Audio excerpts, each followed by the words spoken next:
하나님의 말씀은 갈라디아서 1장 6절로부터 10절까지 말씀입니다. 신약성경 302쪽입니다. 갈라디아서 1장 6절로부터 10절까지 말씀 교독하시겠습니다. 제가 먼저 읽겠습니다. 그리스도의 은혜로 너희를 부르신 이를 이같이 속기 떠나 다른 복음을 따르는 것을 내가 이상하게 여기노라.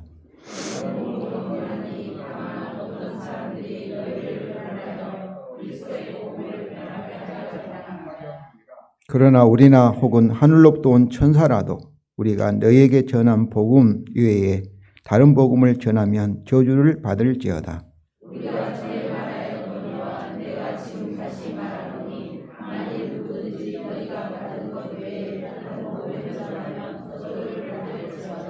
다 같이 읽겠습니다. 이제 내가 사람들에게 좋게 하랴, 하나님께 좋게 하랴, 사람들에게 기쁨을 구하랴. 내가 지금까지 사람들의 기쁨을 구하였다면 그리스도의 종이 아니니라. 아멘. 이제는 김영선 목사님께서 나오셔서 말씀을 증거하시겠습니다. 반갑습니다, 목사님.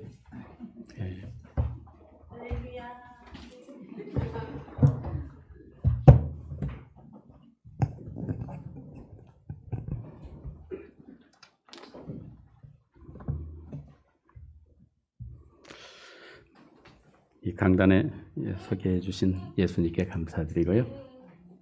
선한목자교회 모든 성도들께 감사드립니다.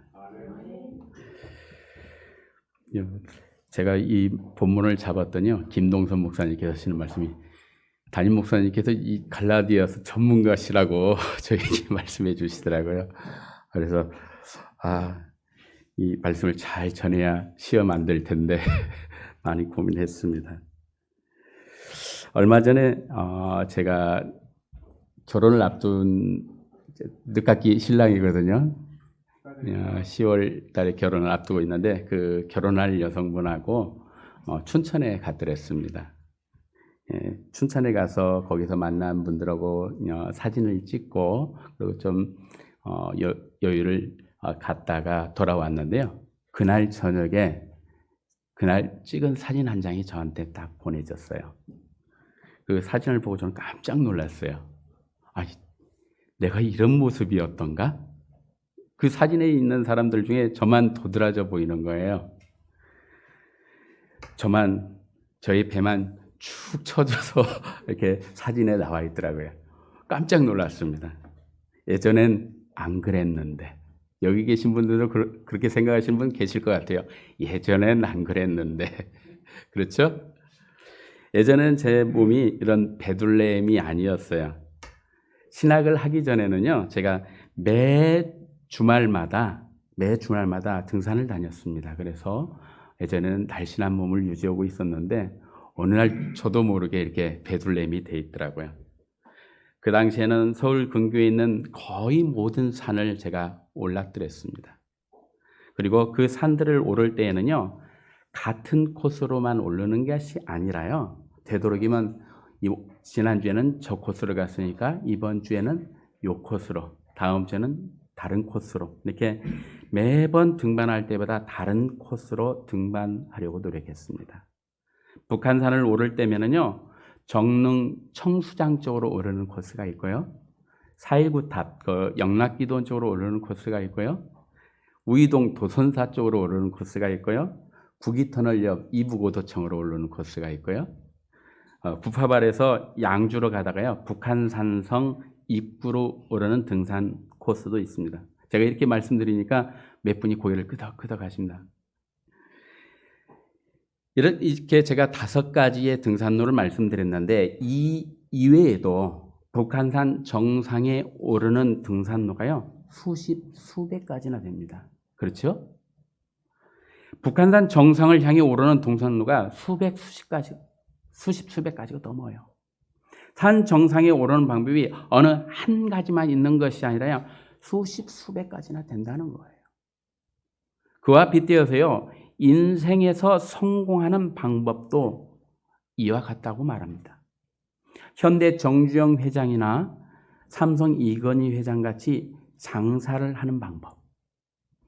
김대중 대통령이나 김영삼 대통령처럼 정치를 하는 방법. 김연아 선수나 손흥민 선수처럼 운동을 통해서 성공하는 방법. 인생에서도 성공하는 방법은 수백 가지가 있습니다. 게다가 사람들은요, 구원의 방법 또한 이처럼 산 정상에 오르는 방법이 여러 가지인 것처럼 구원의 방법 또한 여러 가지라고 말하는 사람들이 있습니다. 다시 말하면 어떤 인생길로 가든 그 길에서 돌이키거나 낙오하지 않으면요, 그 사람이 동일한 구원에 이른다고 말하고 있습니다. 어느 등산로로 올라가도 결국은 산 정상에서 만난다는 원리에 빗대서 그렇게 말하고 있어요.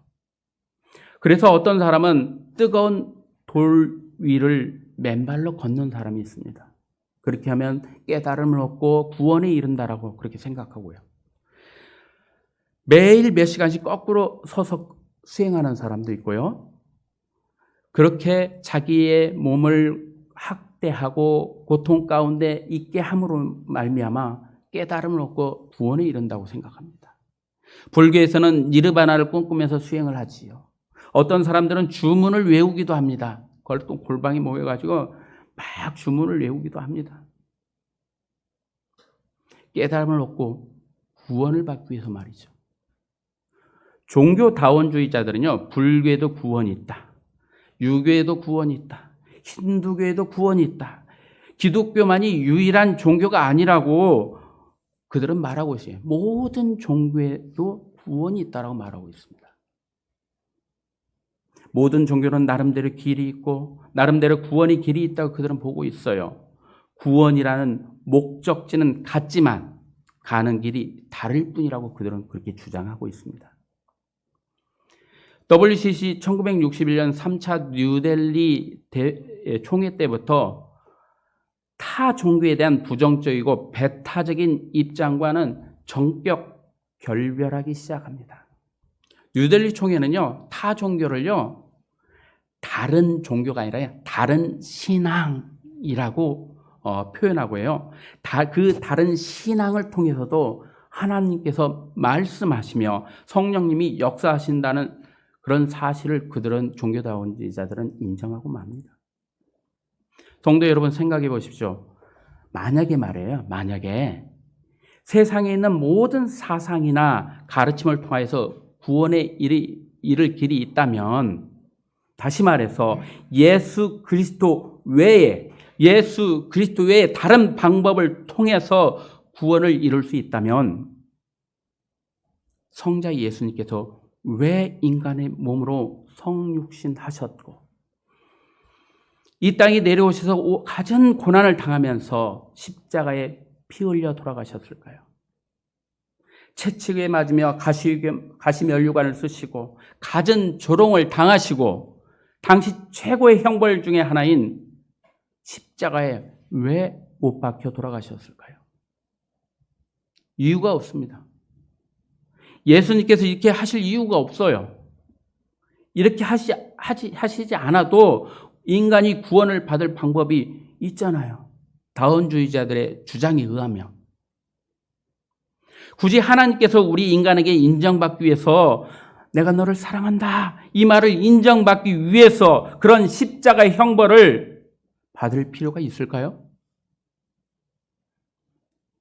만약에 말입니다, 예수님께서 십자가에 못 박혀 피 흘림 없이도 우리가 구원을 받을 수 있다라면 예수님께서 십자가에 못 박힐 이유가 없습니다.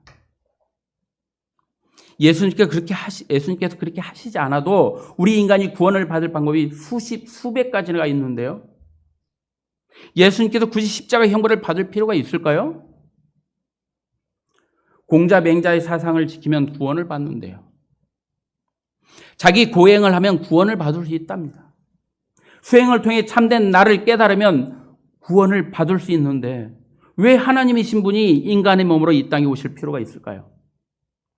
그냥 이 땅의 사상과 가르침이 우리가 열중하면 구원에 이를 수 있는데 그분이 왜 와요? 이렇게 구원에 이를 수 있다면 성경이 무슨 의미가 있겠습니까? 사도 베드로는요, 사도행전 4장 12절에서 우리에게 분명하게 말씀하십니다. 같이 한번 읽어볼까요? 사도행전 4장 12절입니다. 수 없나니 천하 사람 중에 구원을 받을 만한 다른 이름을 우리에게 주신 이름이 없습니다. 요한복음 14장 6절에서는 이렇게 말합니다. 또 같이 읽겠습니다.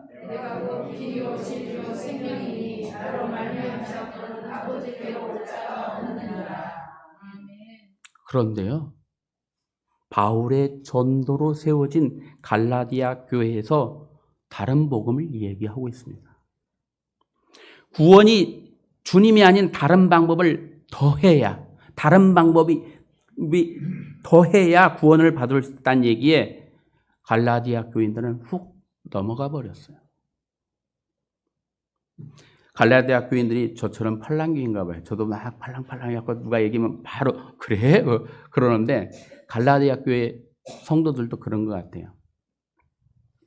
옆에서 글쎄 예수 그리스도만 믿으면 구원을 받는 게 아니래. 거기에다가 하나님의 율법을 지켜야 하고 할례를 받아야 구원을 받을 수 있대. 이 말에 훅 넘어가 버렸습니다. 6절입니다. 본문 6절 같이 읽겠습니다. 그리스도의 은혜로 너희를 부르신 이를 이같이 속히 떠나 다른 복음을 따르는 것을 내가 이상하게. 갈라디아 교회가 훅 넘어가 버려서요, 다른 복음을 쫓고 있는 성도가 있습니다. 그 교회 안에. 그래서 바울은 강하게 이를 질책하고 있습니다. 자신이 복음을 전하여서 복음을 받아들였던 것이 얼마 되지도 않았는데 자신이 전한 복음을 너무도 쉽고도 빠르게 포기하고 다른 복음을 따르는 것에 대한 바울의 깊은 탄식과 책망이 지금 담겨 있습니다. 속히 떠나 다른 복음을 따르느냐? 속히 떠나 다른 복음을 따르느냐? 여기에서 속히 떠났다는 표현은요, 성경의 다른 곳에서도 나타납니다. 출애굽기 12장 40절을 보면은요, 이스라엘 백성이 애굽에서 있었던 기간을 430년이라고 기록하고 있습니다. 이스라엘 백성이 애굽에서 종살이한 기간이 무려 430년입니다. 이렇게 종살이했던 그들을 하나님께서 모세를 통해서 구원하였습니다. 모세를 통해서 애굽에 10가지 재앙을 내렸습니다. 홍해를 갈라서 그들을 구원해 주셨습니다. 그러한 하나님의 능력을 이스라엘 백성들은 체험했음에도 불구하고 얼마 지나지 않아서 이들은 하나님이 아닌 다른 신을 만들어 숭배하기 시작합니다.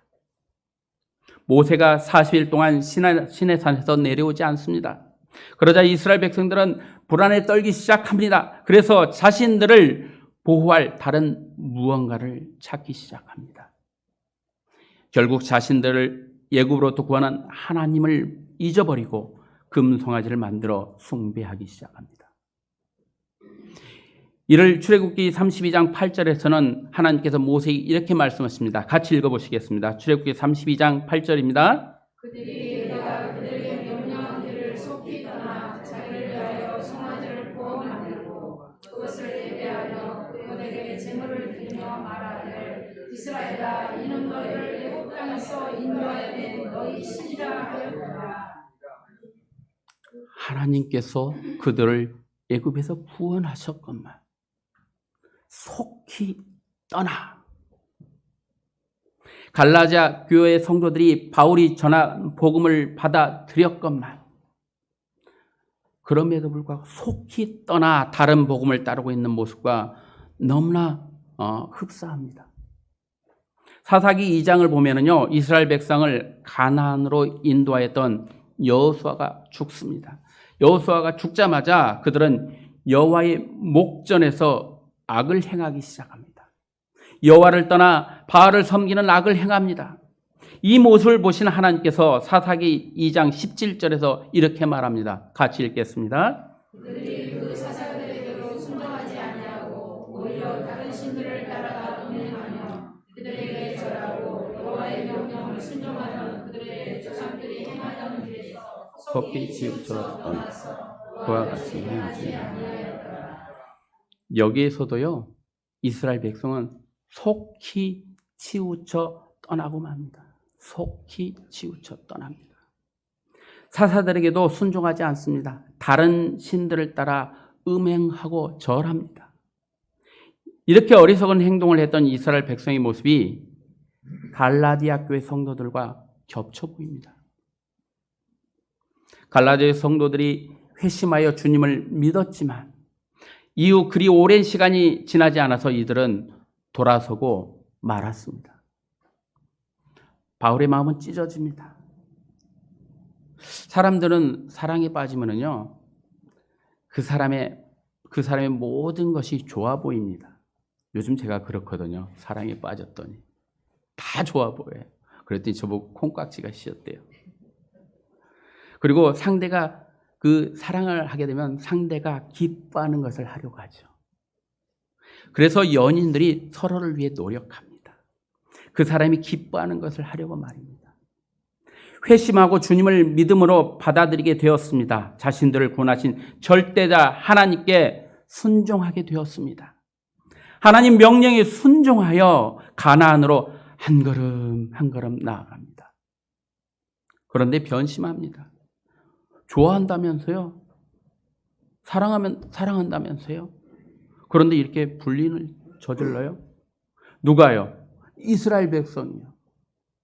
금송아지를 만들어 숭배합니다. 하나님을 속히 떠나버렸습니다. 사사들의 명령을 듣지 않습니다. 바알들을 사랑하여 음행하며 그들을 예배합니다. 누가요? 갈라디아 백성들이요. 누가요? 한국 교회들이요. 전 세계 유래를 찾아볼 수 없는 현상이 한국 교회에 나타나고 있습니다. 복음이 전파되자 전국에서 들불처럼 일어나 성장하고 또 성장했습니다. 한국 교회는. 선교사의 복음 전파로 이렇게 빠르게 성장한 교회는요, 전 세계에서 그 유래를 찾아볼 수 없다고 말합니다. 그러나 교회가 어느 정도 성장하자 물질을 탐하기 시작합니다. 교회 내에서 정치를 합니다. 서로가 자기가 높아 보이고 자기가 더 많은 것을 가지기 위해서 서로 다툽니다. 탐나는 것을 취하려고 갖은 수단을 다 부립니다. 그 불길이 꺼져서 한국 교회는 다 타고 남은 재처럼 사그라지고 말하는 것입니다. 그 많던 성도들이 다 어디 갔습니까? 교회마다 다음 세대는 찾아볼래야 찾아볼 수 없을 정도로 모든 교회가 주일학교가 사라지고 말았습니다. 교회는 이처럼 어르신들만 앉아 있습니다.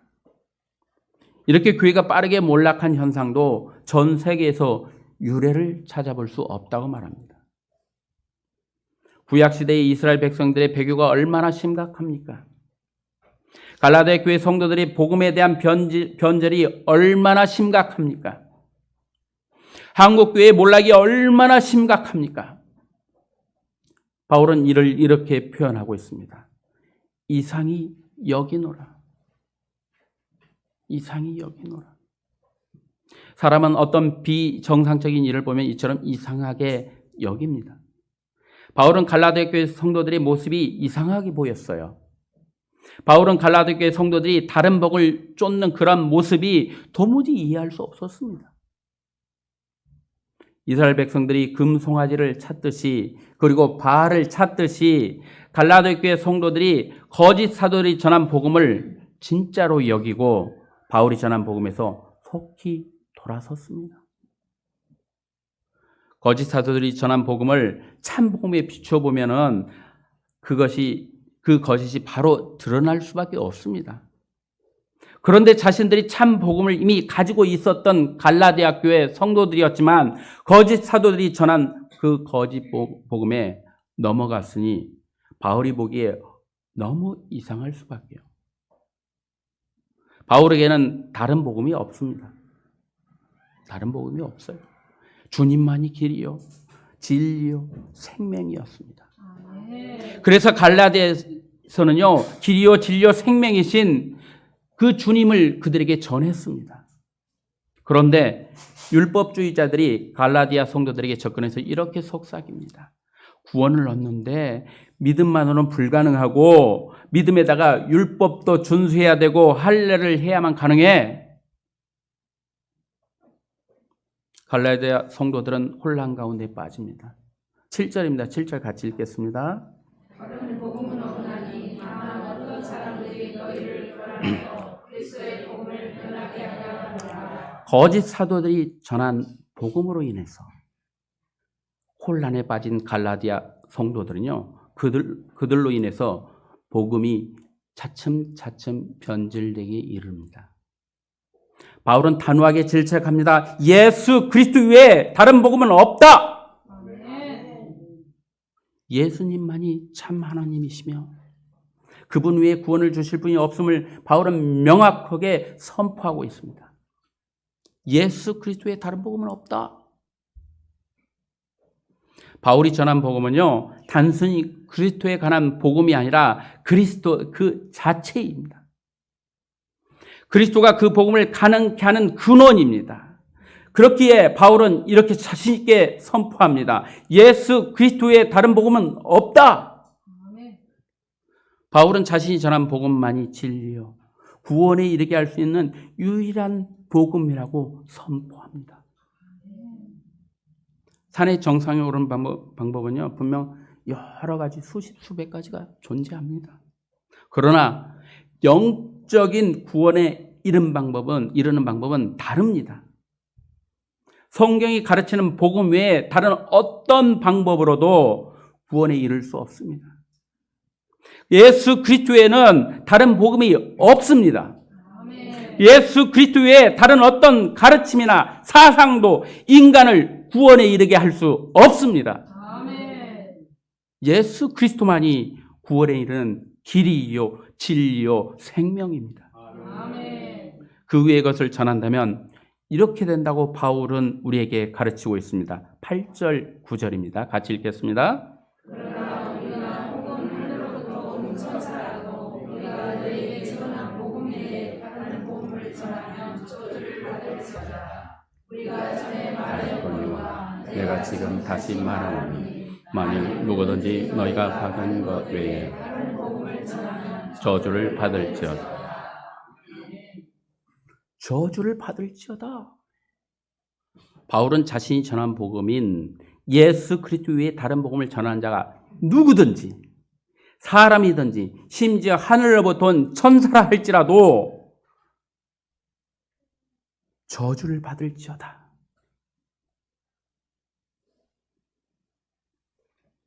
여기 저주라고 쓰인 단어는요, 구약에서 말하는 진멸과 같은 의미로 쓰였습니다.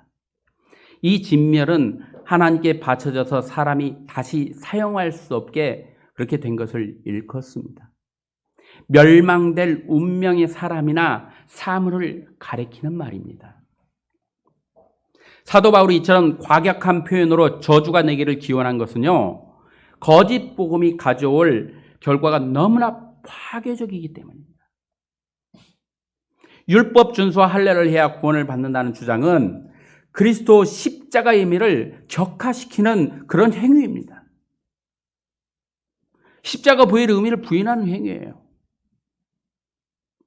이러한 행위는 성도들을 율법의 굴레로 다시 돌아가게 만듭니다. 그들의 영혼을 주님으로부터 다시금 멀어지게 만들어요. 그래서 사도 바울은 이처럼 과격한 표현으로 저주가 내리기를 선언했습니다.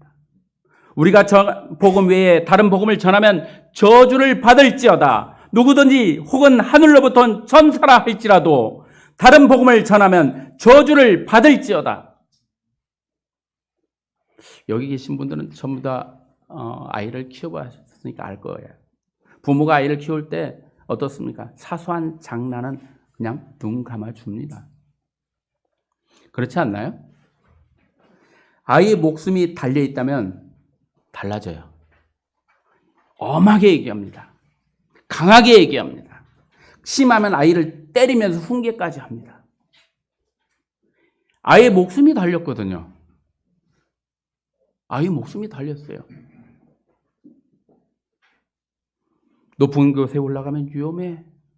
자동차 살 때는 꼭 안전벨트를 꼭 매어야 돼. 꼭 반드시 이렇게 해야 돼. 그 아이를 사랑하거든요. 사랑하기에 더 큰 소리로 이야기합니다. 마찬가지예요. 사도 바울이 봤을 때 주의 성도에게 복음에 관해서는 양보하지 않았습니다. 복음에 관해서는 절대 양보하지 않았습니다. 고린도전서를 보면 이방인의 문화나 음식에 대해서 사도 바울은 양보합니다. 물론 덕이 되지 않는 것은 하지 않는 게 좋다. 뭐 이런 정도였어요. 하지만 복음에 관해서만큼은요, 사도 바울은 절대 양보하지 않습니다. 부모가 어린아이 생명과 관련 있는 것은 양보하지 않듯이 사도 바울은 복음에 관한 만큼은 절대 양보하지 않습니다. 그 사람의 생명과 관련이 있으니까요. 갈라디아 교회 성도들을 그가 사랑하기 때문입니다. 나와 내 일행이 전한 복음, 그리스도 예수 십자가 복음 외에는 없다. 내가 다른 복음이 있다면 내가 전한 복음에서 속기 떠나서 엉뚱한 복음, 너의 영혼을 죽이는 엉뚱한 복음, 절대로 구원을 줄 수 없는 거짓된 복음. 그러한 다른 복음을 내가 사랑하는 갈라디아 교회 성도들에게 전하는 그 거짓 사도들은 저주를 받아 마땅하다.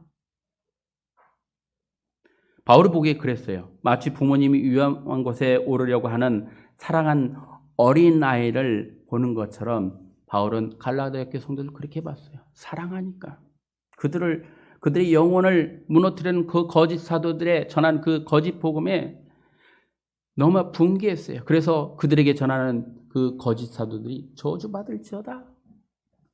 정말 중요하거든요. 복음이 정말 중요하거든요. 복음이 너무나도 소중해요. 회심하여 주님의 복음을 믿은 성도는요, 그렇게 그리스도께 속한 성도라면은요, 마땅히 그리스도 예수 십자가의 복음에 머물러 있어야 돼요. 그 십자가의 복음에 속이 떠나는 것이 아니라 머물러 있어야 돼요. 10절을 함께 읽겠습니다. 10절입니다. 이제 내가 사람들에게 좋게 하라. 하나님께 좋게 하라. 사람들에게 기쁨을 노래하라. 내가 지금까지 사람들의 기쁨을 구하였더니 이 말은요, 사람들의 지지와 환심을 사려고 복음을 왜곡시킬 수 없다는 바울의 강한 의지를 볼 수 있습니다.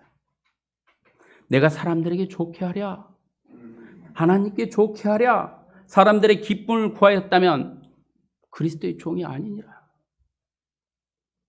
여기에서 종이라는 단어는요, 나의 옛 자아를 죽이고 오직 주님만 남아있는 상태를 말합니다. 주님의 말씀이 곧 나의 삶인 상태를 말해요. 그렇기 때문에 사람을 위해서, 사람을 기쁘게 하기 위해서 그들의 지지나 환심을 사기 위해서 그렇게 노력하지 않습니다. 내 자아가 완전히 죽어서 나의 판단이나 나의 의사에 따라 행동하지 않습니다. 오로지 그리스도의 명령에 따라서 복음의 유익만을 위해서 모든 것을 희생하는 사람, 그런 사람이 그리스도의 종입니다. 아멘. 세상에 속한 사람이 아니라 오직 그리스도께 속한 사람, 그런 사람이 그리스도의 종입니다. 사도 바울은 언제 어디서든지 하나님이 아닌 사람을 기쁘게 한다면 자신은 그리스도의 종이 될 수 없음을 밝히고 있습니다. 바울은 다메섹 도상에서 주님을 만나 회심한 후에 지금까지 어느 때도 사람을 기쁘게 하기 위해서 일하지 않았어요. 오로지 주님의 기쁘게 하는. 만약 바울이 사람을 기쁘게 듣기 좋은 말을 하여서 그들의 환심을 살려고 애썼다면 구약의 율법에 익숙했던 유대인들의 귀에 거슬리는 그리스도의 복음을 전하려고 하지 않았어요. 그리스도의 복음을 전하면 구약의 율법에 익숙했던 유대인들은 손가락질하고 욕했을 겁니다. 돌을 던졌을 것입니다. 그러나 바울은요, 그리스도의 복음을 전하라고 노력했지 다른 그들의 지지를 받으려고 하지 않았어요. 그리스도의 복음은 율법에 익숙했던 유대인들에게는 받아들일 수 없는 일이에요. 바울은 복음의 진리에 의하여 사람을 좋게 하는 것이 아니라 하나님을 좋게 하는 그리스도의 종이었습니다. 그렇기 때문에 그들에게 과감하게 예수 그리스도의 십자가의 복음을 선포할 수 있었습니다. 그들 가진 고난을 받았습니다. 복음을 전파하니까 많은 핍박이 있었어요. 매를 수없이 맞았습니다. 감옥에 착고를 차고 갇히기도 하였습니다. 바울은 이러한 고난을 기쁘게 받아들였어요. 바울 자신은 복음의 진리에서 그리스도의 종이었거든요. 그리스도에 속한 사람이었거든요. 주님을 좋게 하는 그리스도의 종이라는 복음의 진리를 바울은 믿었기 때문에 복음을 위한 모든 고난을 그는 기쁘게 받아들일 수 있었습니다. 다른 사람이 뭐라 하든 주님을 기쁘시게 하는 그리스도 종이었기에 주님으로부터 받은 진리를 선포하는 것에 바울은 조금도 주저함이 없었습니다. 사랑하는 선한 목자교회 성도 여러분, 여러분의 삶의 기준은 무엇입니까? 오직 우리 주 예수 그리스도의 복음이 우리의 기준입니다. 아멘. 세상의 기준에 맞춰서 다른 사람보다 더 나아지기를 소망하십니까? 주위 사람들에게 관심받고 인정받는데 초점을 맞추고 살아가십니까? 그것을 위해 속히 하나님을 떠나서 혹 금송아지를 숭배하고 있지는 않습니까? 아니면 바알과 음행하며 절을 하고 있지는 않습니까? 세상에 자신의 모든 에너지를 쏟고 또 쏟고 있지는 않습니까? 고린도후서 2장 17절을 함께 읽겠습니다. 우리는 수많은 사람들처럼 하나님의 말씀을 혼잡하게 하지 아니하고 또 순전함으로 하나님께 받는 것 같이 하나님 앞에서와 그리스도 안에서 바라보라. 아멘. 우리가 복음의 진리에 따라서 그리스도의 종으로서 주님을 기쁘시게 하려는 것보다 사람을 두려워하거나 사람을 좋게 하려고 복음의 진리에 어떤 것을 더하거나 빼려고 한다면은 우리는 더 이상 그의 복음을 믿는 자가 아닐 것입니다. 그의 유일한 복음을 오직 믿고 다른 것은 없습니다. 오직 그 복음만을 믿고 그 복음을 우리의 삶의 기초로 삼으시기를 바랍니다. 아멘. 교회에서 섬길 때도 마찬가지입니다. 교회에서 섬길 때요, 다른 사람에게 잘 보이려고요, 다 반짝반짝하는 그렇게 오시는 분 계셔요. 다른 사람에게 잘 보이기 위해서 뭐 할 때 눈에 띄는 행동을 합니다. 다른 사람이 인정받기 위해서가 아니라 복음의 진리에 따라 주님께 속한 사람으로서 주님을 위해서 종으로서 다른 성도들을 섬겨야 합니다. 아멘. 고린도후서 4장 5절을 함께 읽겠습니다. 고린도후서 4장 5절입니다. 우리는 우리를 전파하는 것이 아니라 오직 그리스도 예수의 주되심과 또 예수를 위하여 우리가 너희의 종된 것을 전파하노라. 아멘.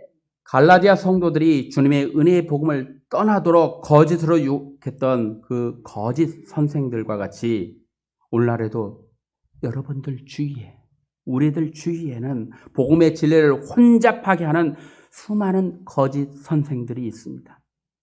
이거 하면은 복 받는데, 이거 하면 때도 뭔데, 이거 하면 명예가 오른데. 복음의 진리를 혼잡케 하는 그런 수많은 거짓 선생들을 속히 떠나십시오. 오직 예수 그리스도의 복음만 붙잡으십시오. 아멘. 바울이 전한 예수 그리스도의 복음이 유일한 구원의 진리로 믿고 그 복음의 진리에 따라서 오직 주 하나님만을 기쁘게 하시는 그러한 삶을 사시는 저와 여러분이 되시기를 소망합니다. 아멘. 주 안에서 항상 거하시기 바랍니다.